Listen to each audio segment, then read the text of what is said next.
Ayah kandung Angelin, Rosidik, menuturkan awal pertemuannya dengan Margaret atau yang dikenal Ibu Teli secara tidak sengaja di sebuah klinik bersalin di kawasan Canggu, Kuta Utara. Saat itu dirinya hanya bekerja sebagai buruh serabutan, mengaku kesulitan mendapatkan biaya persalinan istrinya Hamidah. Rosidik menampik kabar bahwa dirinya menerima uang ratusan juta dari Margaret.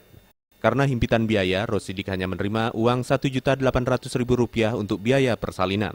Sebagai konsekuensinya, Rosidik dan istrinya harus mengikhlaskan putri mereka Angelin diadopsi oleh Margaret. Setelah itu, Rosidik masih sering bertemu dengan Margaret karena masih bekerja di sana.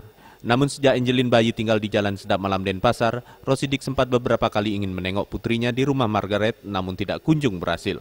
Margaret beralasan bahwa anaknya sedang tidur. Selama tinggal di Sedap Malam, Rosidik hanya sekali pernah bertemu Angelin.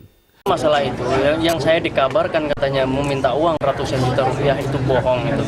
Begitu. Itu yang saya bikin jengkel. Berapa uang sebenarnya ya di Total keseluruhan 1.800.000 itu aja. itu biaya persalinan atau Biaya persalinan sama perawatan ibunya. nggak ada lagi setelah itu? Sudah itu nggak ada lagi dah.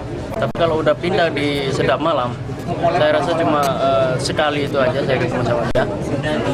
Ya waktu saya ingin menemui si Angel ini dan ternyata ketemu ibunya aja nggak dikasih tahu Angelnya katanya lagi tidur gitu aja. Sejak pemberitaan putrinya hilang, banyak petugas kepolisian mendatanginya untuk minta keterangan. Rosidik berharap pihak kepolisian mengungkap dalang pembunuhan Angelin dan memberikan hukuman yang setimpal. Indra Wijaya, Bali TV.